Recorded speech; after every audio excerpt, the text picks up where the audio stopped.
ችግር ገጠማቸው። የሰርጋቸው ምሽት ጉድ ሆነ።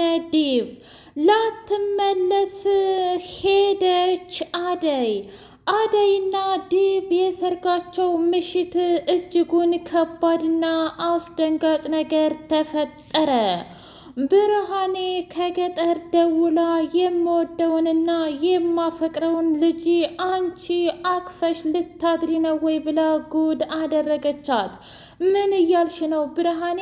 እኔ በፍጹም አልገባኝም ብላ ስትላት፣ ምን ነው ቤተሰብ እንደዛ መርቆ ልኮሽና ዲቭን እንዳታገቢ ከፈለግሽ ሌላ ሰው አግቢ ብለው ለምነው ከላኩሽ በኋላ አንቺ ግን በራስሽ ሀሳብና በራስሽ ውሳኔ ወስነሽ ምንድን ያደረግሽ? አደይ እስኪ ንገሪኝ። እናቴ እዚህ በለቅሶ ልትፈነዳ ነው። አባቴ ደግሞ ምክንያት ከገባበት ጉድ አልወጣ ብሏል። ሰዎቹ ሽማግሌዎቹ እዛ ይዙት ከአንድ አይሉ 3 ጊዜ አተላ ደፍተናል እና አንተ ውሸታምና አጭበርባሪ አባት ነህ እያሉ አባታችንን በስተርጅና ያስጨንቁታል። አንቺ ግን ከዲቭ ጋር ደስተኛ ነሽ? እስኪ ንገሪኝ፣ የእውነት ምን አይነት ሰርግ አለፈ? ምን አይነትስ ምሽት እያሳለፍሽ ነው? ብላ ልቧን ሰበረችው።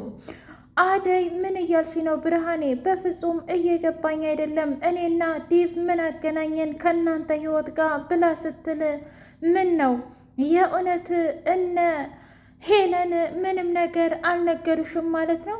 ቆይ እነሱ ደግሞ ምን ነገር ሊነግሩኝ ይችላሉ? ብርሃኔ እባክሽን አታስጨንቅኝ። እኔ እኮ ምናልባት ዲቭን ጸባዩን አልወደዳችሁት እንደሆነ ብዬ ነው እንጂ የእውነትም ሌላ ምክንያት ያላችሁ አልመሰለኝም ብላ ስትል፣ እንግዳስ የእውነት ለቤተሰቦችሽ ክብር ካለሽና እህትሽን የምትወጃት ከሆነ በፍጹም ይሄንን ትዳር ዛሬ አብረሹ ማደር የለብሽም ብላ አለቻት። ምን እያልሽ ነው? ዛሬ እኮ የሰርጋችን የመጀመሪያው ምሽት ነው። እናም ይህንን ነገር ማድረግ አልችልም። በዛ ላይ ልጁ እኮ ዲቭ ነው ሌላ ሰው አይደለም ብላ ብትላትም ግን ብርሃኔ ልቧን ሰበረቻት። ከዚህ በኋላ እህቴ አይደለሽም፣ እውነትም አዲስ አበባ ከሄድሽና የአዲስ አበባን ውሃ ከጠጣሽ በኋላ ልብሽም ሁለ ነገርሽም ተቀይሯል ብላ ካለቻት በኋላ እጅጉን ደነገጠች። ቆይ ምን እየተካሄደ ነው?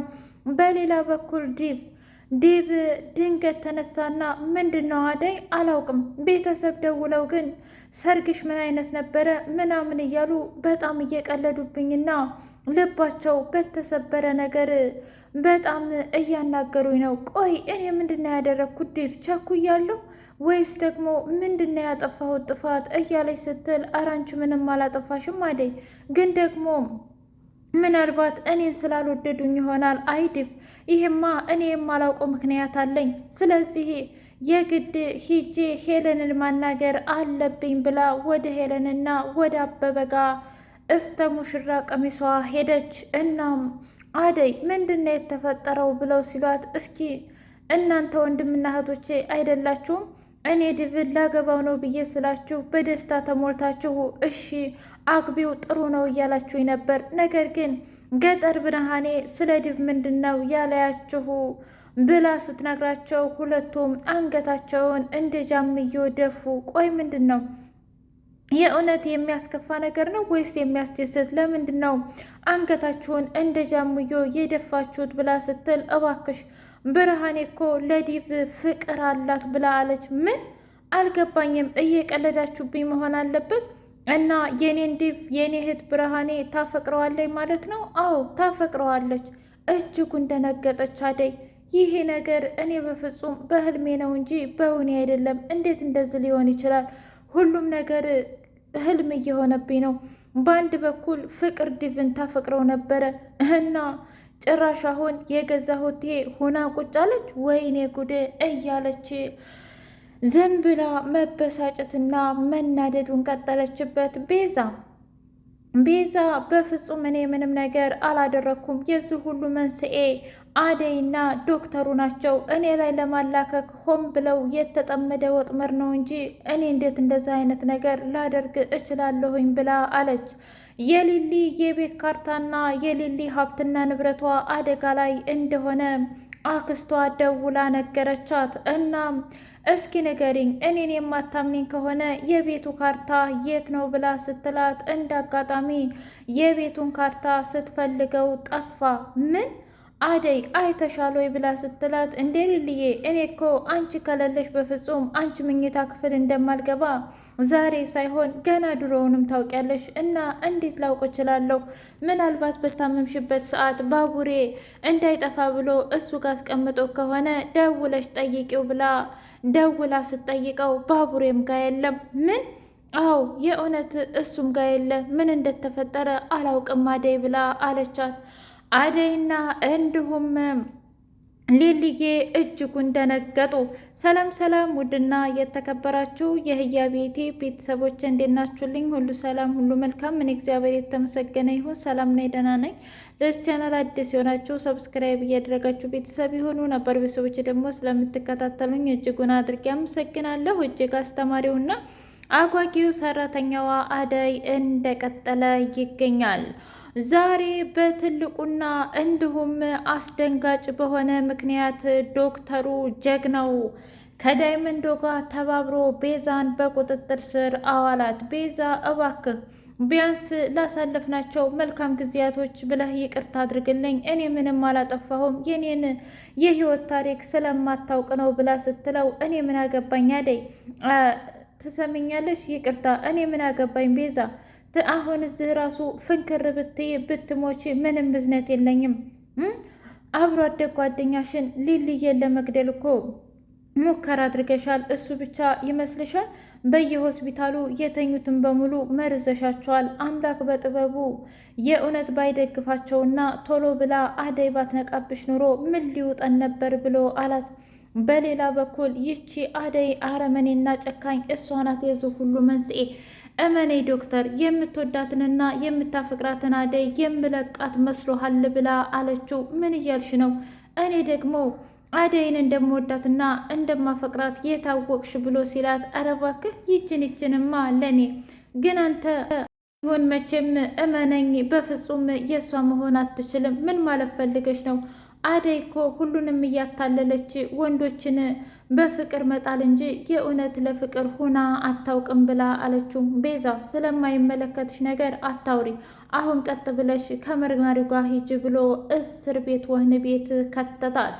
መርማሪው እያንዳንዱ ነገር ንገሪኝ፣ ምክንያቱም ብቻሽን እንዳልሆንኩ ጠንቅቄ አውቃለሁ ብሎ ሲላት፣ አረ በፍጹም እኔ ብቻዬን ነኝ ብላ ሽምጥጥ አድርጋ ከድት። ዴቭ በጣም ተናዶና እሳት ለብሶ እሳት ጎርሶ ወደ እታለም ጋር መጣ። ምንድን ነው ዴቭ ልጄ፣ ቆይ ዛሬ የሰርጋችሁ ምሽት እንዴት እንደዚህ ታደርጋለህ ብላ ስትለው፣ እስኪ ንገሪኝ፣ እሷ ጥላኝ የሄደችው ቤት ታዲያ እኔ ለምን ብዬ ነው የምቀመጠው?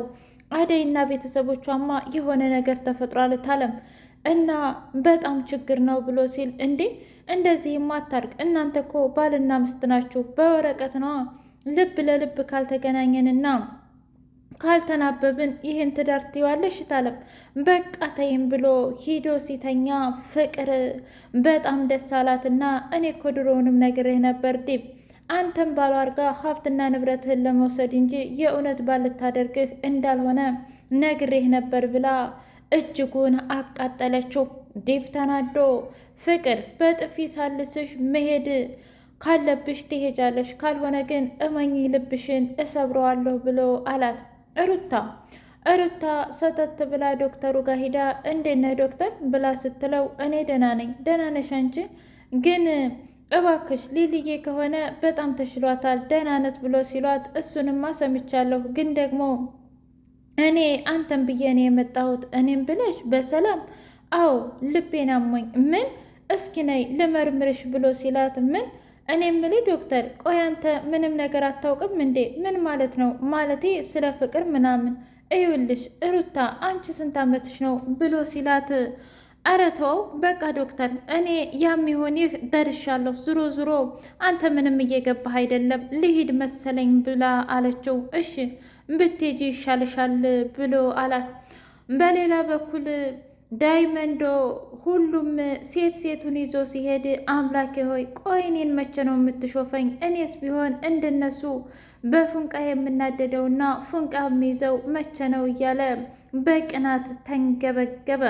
ሊልዬና ማዘሯ ባቡሬ ቡና እየጠጡ ባሉበት ሰዓት እኔ የምልህ አንተ ግን ሊልዬን እንደዚህ ከምታሞጋግስ ለምንድን ነው ምራቴን አምጥተህ የማታስተዋውቀኝ ብላ ስትለው፣ እንዴ ማዘሯ አታስቢ፣ በቅርብ ጊዜ እኮ ሚስቴን አመጣታለሁ ብሎ አላት። ምን የእውነት ባቡሬ ልታገባ ነው እንዴ? ምን ማለት ነው? ለምንድን ነው እኔ የማላገባው? እኔ ቁሜ ቀር ይመስልሻል እንዴ? አረ እንደዛ ማለት አይደለም። ሊልዬ እስኪ ምከሪ ወንድምሽን። እንዴ እሱ እኮ እስከ ዛሬ ምንም አይነት ያስተዋወቀኝ ሴት የለም እና ማግባት የለበትም ብለሽ ታስቢያለሽ እንዴ ብላ ስትል፣ አረ ልክ ነሽ ማግባትማ አለበት ብላ ዝም ብላ በቃ ቡናው አልቋል ብላ ተነስታ ስትሄድ ማዘሯና ባቡሬ እጅጉን ተሳስቀው፣ አረ ማዘሮ በቃ ልከተላት ያ ገጀራ ያገኛት እንደሆነ ይገላታል ብሎ እየተከተላት ባለበት ሰዓት መሆነች ነው ሊልዬ? አረ ምንም አልሆንኩ እኔ እኮ አብረን ስንመጣ ደግሞ ሚስት ካየችን ብዬ ነው። ኦኬ ለሴፍቲ ብለሽ ነው? እንደዛ ከሆነ በጣም ጥሩ፣ እንደውም በጣም ነው የማመሰግነው ብሎ ሲላት፣ ለምኑ እንዴ ማለቴ ሚስቴን ይህን ያህል እንደምታከብሪያት በፍጹም አላቅም ነበር። ከዛ ሊልዬ ቤት መታ አኩርፋ ተቀምጣ አደይ እየመጣኝ ምንድን ነው ጓደኛዬ፣ እኔ ደስ ብሎኝ ሲመጣ አንቺ ከፋሽ? አረ ምንም አልሆንኩም አደይ።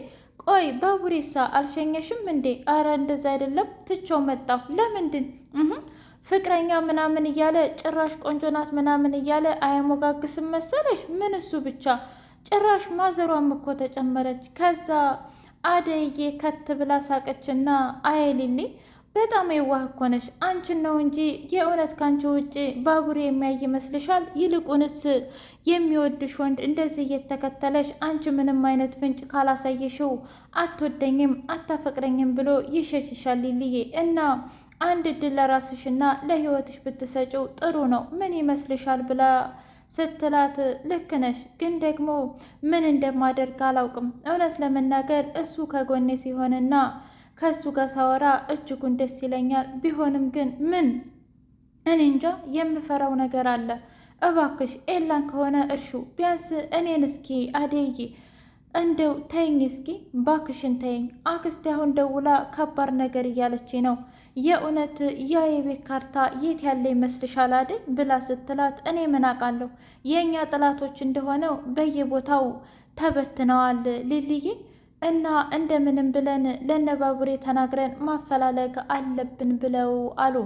በሌላ በኩል ዳኒ ፍቅር እጅ አትስጥ ብትለው፣ እኔ ከእህቴ የሚበልጥብኝ ነገር የለም ፍቅር፣ ስላደረግሽልኝ ነገር በጣም አመሰግናለሁ። ዲቭ ደግሞ መቼም ያንቺ ፍቅረኛ አይሆንም፣ እራስሽንና ልብሽን ባትጎጅ ነው ብሎ ግንባሯን ስሟት ዳኒ እህቱን ነፃ ለማውጣት ሲልና የእውነትም የወንድምነት ጥግ እስር ቤት ገባ።